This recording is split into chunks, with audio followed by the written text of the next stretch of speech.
त्रास होतोय, काही वेदना आहेत, काही आपल्याला माहिती आहेत, की एका मुलाला आयुष्यामध्ये अशी परिस्थिती ती काहीच लागत नाही. परमेश्वराला फक्त रोज झोपताना माणूस मुलगा एकच गोष्ट मागतो, माझे वडील मला परत मागे आणून दे. पण आज खरं म्हणजे साहेब, तुम्ही आज पाहतायत सगळ्या गोष्टी. आज मला तुम्हाला सांगायला आनंद वाटतोय, की ज्या दिवशी तुम्ही आम्हाला सोडून गेले,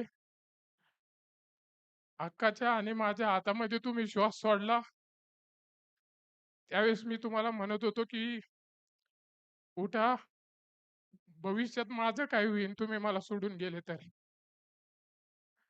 पण आज इथं माझं काय होईल हे तुम्ही 30 वर्षापासून करून ठेवलेलं होतं. आज जे छत्र माझ्या डोक्यावरून हरपलं, आज हेच छत्र खरं म्हणजे तुम्ही 30 वर्ष माझ्या जीवनात माझ्यासाठी बांधत होते.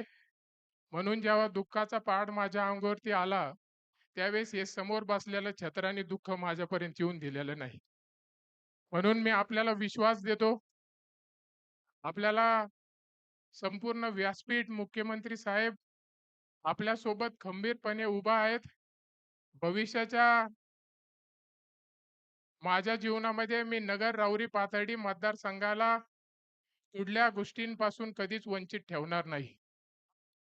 भविष्यामध्ये माझा शेवटचा श्वास ज्या पद्धतीने कर्डिले साहेबांनी जनतेसाठी घेतला, मी आपल्याला विश्वास देतो, माझाही शेवटचा श्वास हा सर्वसामान्य जनतेसाठीच मी घेईल. अधिक माहितीसाठी स्टार इंडिया 1 न्यूज पाहत रहा.